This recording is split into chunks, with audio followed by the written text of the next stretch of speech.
Hey guys, and welcome to a new reading wrap up.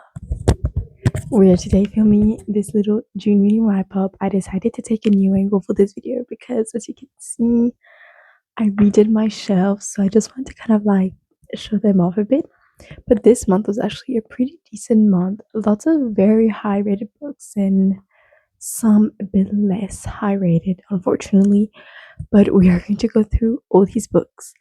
I actually filmed this video yesterday, but I thought that it wasn't very well organized. I decided to film it again for you guys, so I hope you will enjoy it. But I obviously have my little reading journal with me, and we're gonna go through all the books that I read this month. First off, we read The Song of Salt and Shadow by Saren Rose. I had been following the author on socials for a while now and like watching her little TikTok and videos concerning her debut novel. And I was really hyped about it. But and I like downloaded on my Kindle as soon as it came out. But very sadly, it did kind of disappoint me. But if you guys don't know what this book speaks about, we are following our FMC that is half mermaid, half human, but she doesn't have her tail yet. And she's kind of like on this quest of finding a way to get her tail, but she does have a siren song, though it is a bit weak, so she can still um sing this song to pirates and others. And she does have scales, so she's being hunted by other pirates for her scales so that they can skin her and resell them. So while she tries to escape those pirates, she ends up boarding on a boat that is actually on a quest to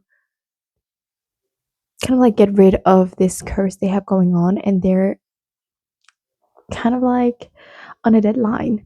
So they go on this quest together, roaming the different seas while weird things happen on this ship. There's like some kind of ghost lurking. Okay, there's some kind of ghost lurking around.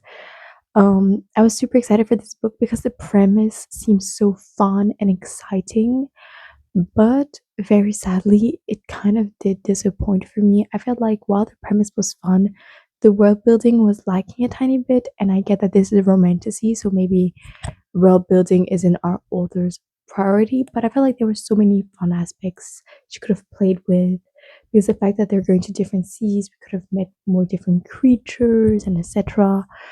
So the world building felt a tiny bit lacking for me. The relationship between the characters, I'm not saying just the romantic relationship between our FMC and MMC, just also the found family aspect. I personally didn't feel that attached to any of the characters. Like, yeah, like some characters could have died. I didn't care. The romance felt a bit forced, like insta love, and I didn't really feel the build up of the connection, which is sad because he kind of sells this as a slow burn romance. I don't know. I didn't even think like, yeah, I didn't care for the romance at all. And it was supposedly high stakes, but I honestly did not feel the high stakes personally. So, yeah, I gave this book a 2.5. It wasn't bad per se, but yeah, I had really high expectations, and I kind of finished this book being like, meh, I don't care about it. But I hate giving such low ratings to indie authors and their first books because I don't want to discourage them. But the fact was that personally, I was not a fan of it, which I don't know. I felt kind of like off because there's just so many people loving it. So I was like, did I read this wrong? But oh well, it is what it is. We reread Court of Mist and Fury. I'm not going to tell you guys the plot about this. I think you all know what this book talks about. So yes, I reread Court of Mist and Fury. I was so excited for my reread of this book. And I liked it even more than the first time. I feel like this series is really one of my fave series ever. I am rereading it in so that I preparing myself for the release of book 6 and 7, and also because I actually never read A Court of Silver Flames. I bought it when it came out, and then I read like fourth in whatever, but then life took over and I couldn't finish it. And then I always told myself, well, I need to reread the whole other books or else I'm going to be lost. But I hadn't really ever gotten to doing it. So I'm finally reading A Court of Silver Flame, guys, right now. But yeah, I decided to reread acotar during these holidays and read Throne of Glass and Crescent City. Finish the SJ Mass verse before acotar 6 and 7. But yes, reading this, it was so much fun getting to see like the foreshadowing and everything. And when you read the book, a fantasy book, I feel like for the second time, you get to focus on the details. And this was just such an amazing read. I obviously had so much fun with it. I just love this so much. I'm now gonna keep going. And I actually bought some special editions of them from Heirloom. I feel like I need to buy the editions for book 6 and 7 as well. But yes, and also please tell me in the comments, are you guys team Elriel or Gwen and Azriel? I'm obviously Ariel. I really hope they end up together. And reading this and picking up on the hints that Azriel and Helene will end up together has been peak energy. But yes, obviously we read this. This was a 6 stars, infinity stars, whatever you want. I sobbed so much while reading it. I specifically played Cosmic Love while I was reading the Starlight. Is it Starlight? Starlight Festival scene. So very happy about this. Then I obviously jumped in straight into my reread of A Court of Wings and Ruins. I can't remember what rating I gave it the first time I read it. I'll put it right here. But this time around, I gave it a 5 stars. I love this so much. Getting to see Elaine and Nessa a bit more in this book and all the other characters, and also, Farah being a spy. It was just such an amazing book. This book really, I liked it so much more than the first time I read it. I think it's because I was able to take my time with it more and I knew where it was going. But I cried so much. I just love it so much. Oh, I just love all of our characters and the universe she created. I could read this book forever, but yeah, just such an amazing read, and I love the battle, like the politics as well. In this one is really interesting. We get to see the other courts a bit more. Um, but yes, absolutely loved it. And like I said, I think you guys all know what this series is about. So I'm not going to spend too much on that. But it was so fun to jump back into this one again. And I nearly jumped into A Court of Silver Flame straight after this, but I knew A Court of Silver Flame was a bit fatter, so I wanted to take a small break, kind of. One of my favorite books that is right behind me, but I read Stormbreaker by Nisha J. Tooley, and I was very excited to read this book. Also, can you see the artwork? It's so stunning. You guys can see my unboxing of this on my Instagram that I'll put right here. But yes, so this is it was sold to me as a book having those 2000 dystopian vibes like Divergent and etc. And so we are in a world post-apocalyptic, well, not kind of post-apocalyptic. We all keep consuming and all that. So climate change really went hard, and now people like live kind of with the bare minimum control of resources, and because a result of like the climate change and everything that happens in the atmosphere, which I think could have been expanded maybe a bit more in this book, we have storms that are like super dangerous, and yeah, that everyone has to get inside. There's different type of storms that are more or less dangerous, but there's this one general who has the power to control the lightning strikes. Like it doesn't kill her, like goes in her body and she can like recontrol them. So she is a very important general, but everyone who has the same kind of abilities as her is instantly captured, and we don't know if they're killed or not, but weird things are going on. And it's said it's because they're dangerous and they're gonna lose their mind, but we're kind of like, is that really the case? But our main girl has this ability and she has to hide herself. And we follow her as she goes to she enters like the university, and there's like this different clans, and she is like the daughter of a very important like general kind of one of the clans. And she meets over there a boy who comes from outside of the city, where supposedly they're kind of outcast and very not well seen. So she has lots of misconceptions and prejudice against him. Now this book, oh, you guys, I wanted to love it so much. I was so hyped to go into it, but very sadly I was very disappointed. I really had a hard time getting through it. It actually pained me. I was sighing. I was not having it. The characters felt so annoying, and not in the way like, oh, you know, not a good narrator, like we're supposed to hate them. No, like actually our main character was like, girl, please use your brain. And the romance felt a bit forced. I didn't really feel the connections between our main characters. I know this is YA, you guys, but YA books don't have to be childish. They don't have to read childish. You know, Once Upon a Broken Heart, Caraval, The Cruel Prince. Those aren't books where I told myself, oh, yeah, I'm too old for them. But this one I felt like was for 12-year-olds. Um, yeah, and honestly, it felt very much like, sure, the universe is new, but the premise and what happened, I really felt like I was watching Divergent, and not in like, oh, the vibes are the same, like same vibe, same thing, same thing. So many plots were similar to the Hunger Games. So yeah, I gave this book I think a 3 stars because the last 50 pages I was a bit more engaged, but other than that, I'm honestly kind of disappointed. I probably won't be jumping into the second book, so it is what it is. There's a little change in angle because my microphone died, so I had to bring you guys a bit closer so you could like actually hear me. I was saying, anyways, after that book, I was kind of getting in a reading slumpish vibe because, like,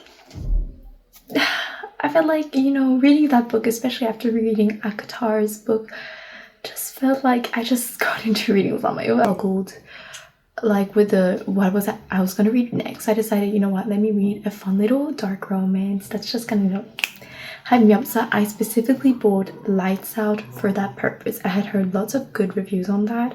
There was like very funny, like a dark rom-com kind of vibe.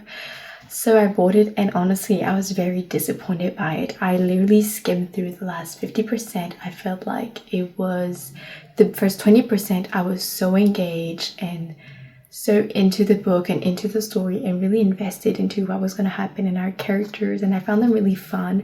But then I felt like by the 40% mark they were already completely obsessed with one another, and then there was this whole mystery aspect of it, and I was kind of like, okay. And then I felt like that aspect really dragged on. I honestly think it could have been wrapped up by the 70% mark of this book.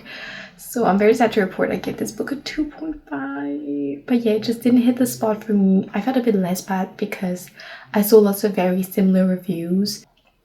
Very sadly, it didn't hit the spot. And then after that, I was definitely in a reading slump. Like nothing was hitting. I was very much hyper conscious of the fact that I was reading. Like I couldn't really project myself into any of the stories. I felt like nothing was really hitting, but I read Fever Dream by Elsie Silver. So we are following Emmett, who is the nemesis of Theo De Silva from, you know, I can't remember, is it Reckless? I'm having it out. In the Chestnut Spring series, and he is participating in a cowboy dating reality TV show that is going to be filmed at his ranch in his farm because he needs money to help his grandparents with the farm. So he does that for the money, but one of the workers there who takes care of everything that is regarding the scenery and the decors of the TV reality show is Theo De Silva's little sister.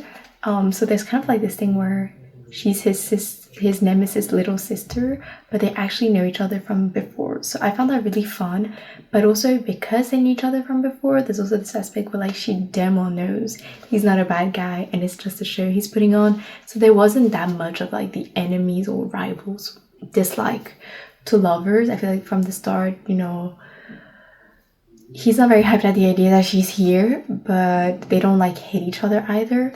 Yes, that's kind of the vibe. And yeah, but what I liked the most about this book, unexpectedly, wasn't even the romance. It really was the found family aspect of it and Emmett's grandparents. I just loved them so much. I found them so funny. I found the family dynamic really funny as well. I'm really hoping that the other books in this series will be following the other characters of this family, the other siblings, because they all look so fun and interesting, and I honestly can't wait to see how they are. I do think that the reality TV aspect part of this book wasn't 100% for me. The sneak around could have been good, but I don't know. It just wasn't my personal cup of tea. I did expect to see maybe a tiny bit more like of the bull riding aspect of it, more ranch, but I feel like there was a bit less of that. But I feel like their banter was still really fun.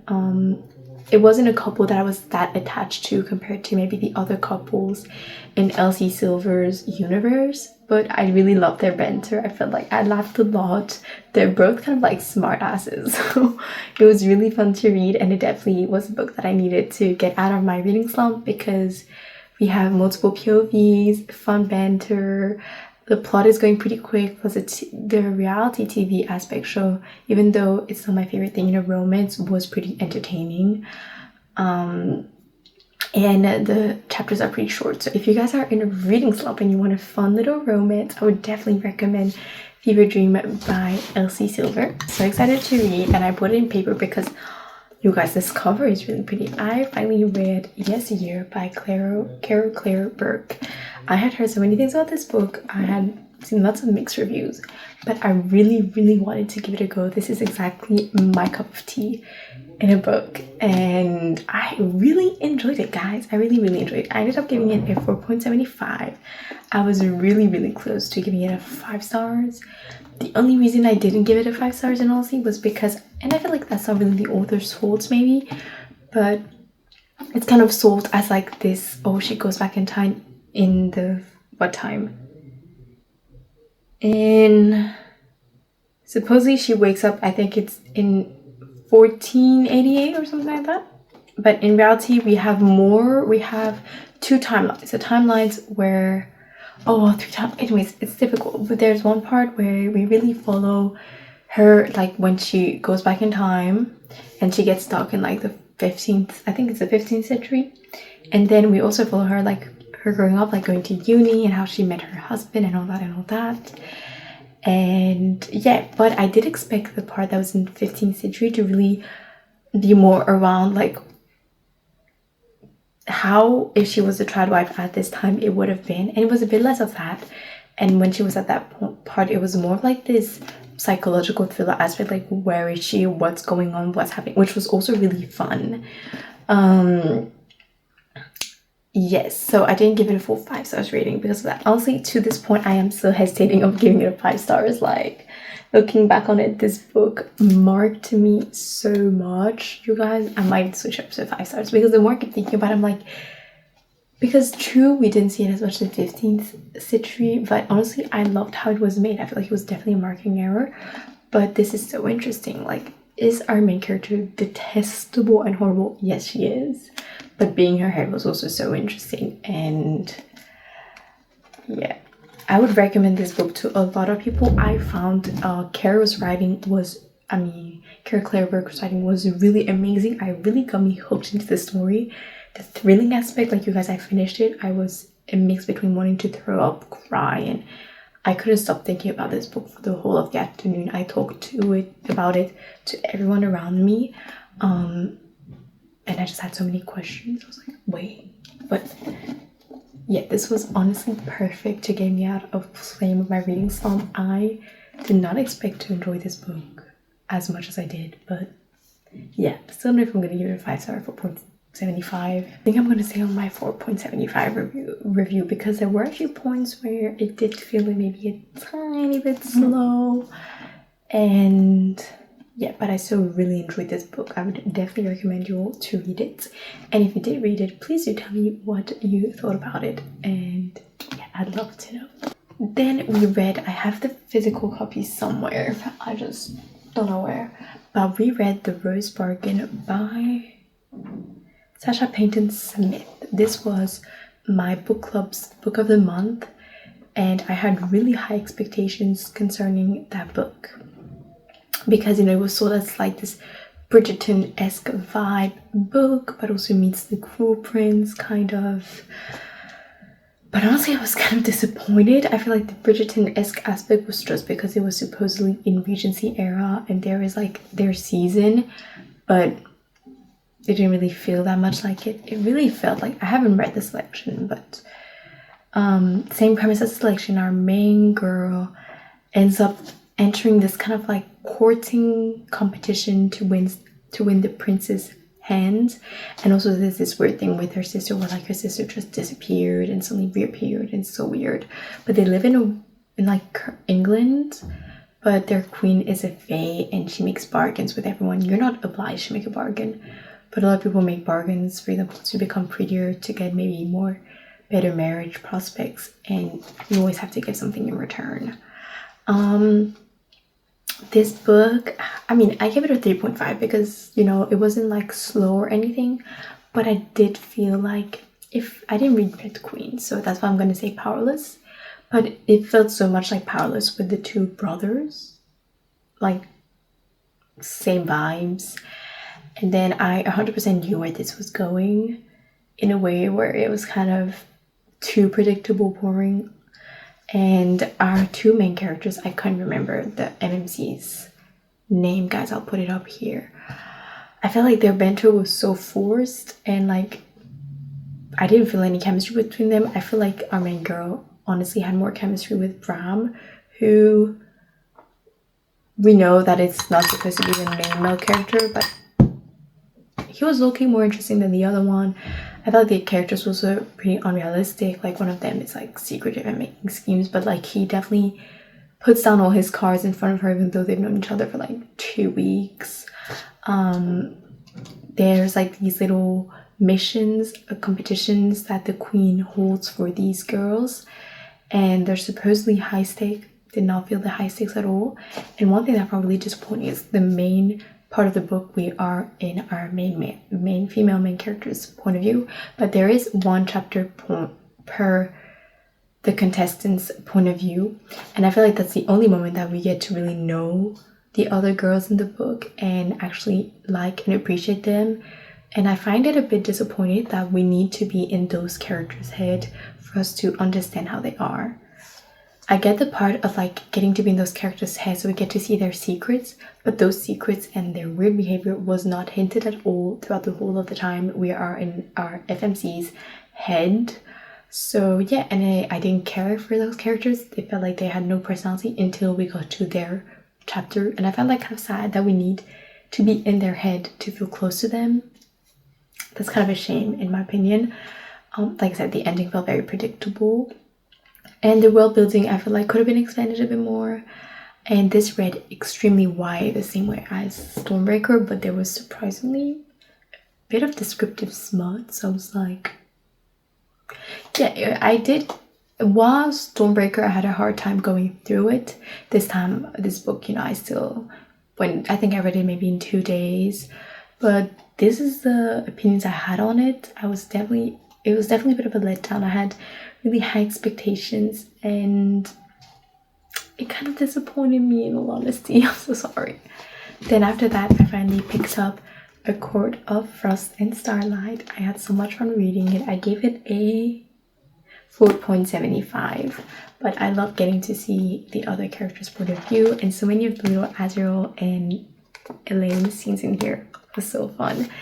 Obviously, as you know, I just love this book. Perfect palette cleanser and good way to chip into A Court of Silver Flame, because A Court of Silver Flame has similar writing style to A Court of Frost and Starlight, where in this one and in A Court of Silver Flame we don't have first person anymore, because obviously we only had first person here when it was Farah, but in A Court of Silver Flame we don't follow Cashin and Nesta's point of view through a third person perspective, which is kind of what we get in their chapter in this one. So yeah, I really, really want to jump into A Court of Silver Flame, but I wanted a small break. So I finally picked up Atmosphere by Taylor Jenkins Reid. The moment I saw that this book was coming out and what it was going to be talking about, the premise, instantly I was like, oh my god, I need to read it. Because space, like you guys, I've been riding the high of Project Hail Mary since I saw it like a while ago in the cinema, but it was honestly my fave release movie released this year. I loved it so much. I love space, I love astronomy, I love astronauts. I wanted to be an astronomer when I was younger, but very sadly it's really hard to become an astronomer, and I just didn't take my chance. But when I saw this, I was like, oh, this, I love Taylor Jenkins Reid. I've been wanting to read another one of her books in ages. I read The Seven Husbands of Evelyn Hugo maybe 4 years ago, and I absolutely adored it. It's one of my favorite books I've ever read in my entire life, and I kept telling myself I'm gonna read some other of her books, and I keep not getting to it because, guys, life happens, honestly. But when this book came out, I was like, okay, I need it. In this book we follow our main girl, who becomes an astronaut, or at least her training to become an astronaut in 1980, and she's an astronomer, and we follow her as she meets all those friends that are also training with her. And also it's obviously a love story with another one of the candidates. I'm not gonna spoil it, but yes, we started the book in 1984, I think it is. Yes, 1984 December, while she is in the commands for a mission, and that mission goes badly. And then we jump back into when she first decides to apply to become an astronaut in the NASA, when they first decide to finally take women as astronauts. And so we kind of alternate between those two timelines of the mission in 1984 and then, you know, up to where we are in 1984. And I absolutely love this book. This book talks about so many lovely subjects: the meaning of life, the place of human life in the universe. There's also lots of questions of like God in the more general sense of God, love, friendship, ambition. I really just adored this book. Taylor Jenkins Reid's writing is just so amazing, and oh, I cried so much. This was obviously a 5 stars, guys. And if you like The Seven Husbands of Evelyn Hugo and you like Project Hail Mary, I would definitely recommend this. I really loved it. It was perfect. And as someone who loves also space and the universe and all that, this was definitely the perfect read for me. I cannot recommend it enough. I had so much fun reading it, and so many amazing quotes, and so many also important discussions on feminism as well. And this book was perfect to read during Pride Month. So yeah, very happy. Definitely one of my favorite books. And yes, I just loved it so much.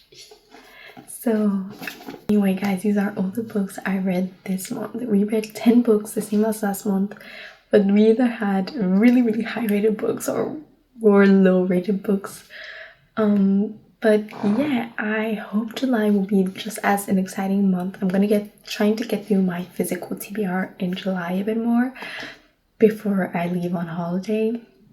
But I am doing my internship, so I'm having a bit more of a difficult time getting through my reading. It's a bit more difficult, but please comment below what were some of your favorite books you've read this month, and what are you planning on reading in July.